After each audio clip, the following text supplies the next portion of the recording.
Hey, y'all, happy Friday. Wanted to talk for just a second about there's a lot of reportage coming out about how the Israel-Iran conflict is really damaging to Russia in that it's going to be cut off from the supply of Shahed drones that originate from Iran. Obviously, this doesn't make a lot of sense. The Shahed, even the biggest version is essentially a carbon fiber airframe at its most complicated, a pretty large two-stroke engine. Actually, some of the smaller Shaheds were originally Wankel engines, rotary engines, like you'd find in a classic Mazda, which I thought was interesting to learn. But these capabilities are things that the Russians have been learning to produce domestically for some time.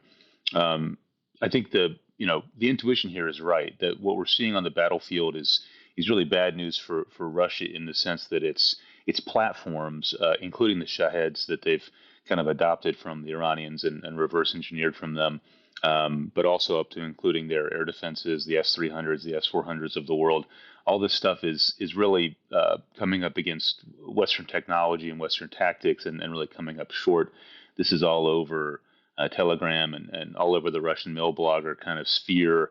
This concern that Iran once again shows that they're completely outclassed, in particular with the conflict with NATO, would pretty quickly find themselves being dominated by NATO air superiority.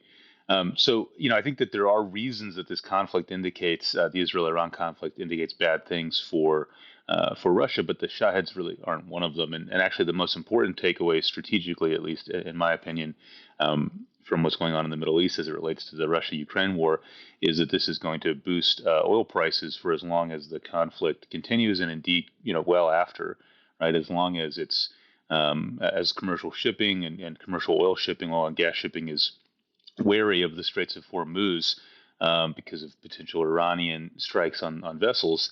That's going to raise oil prices, which is going to invariably help the Russian regime, which has to sell oil at a discount anyway. So the quicker the Trump administration can kind of find a way to normalize things here, to stabilize things, and the quicker Congress can find a way to pass its new sanctions, its bipartisan sanction bill that it's looking like it has wide support for, I think, the better for Ukraine in the long run. As always, thanks for watching. Let me know your comments below.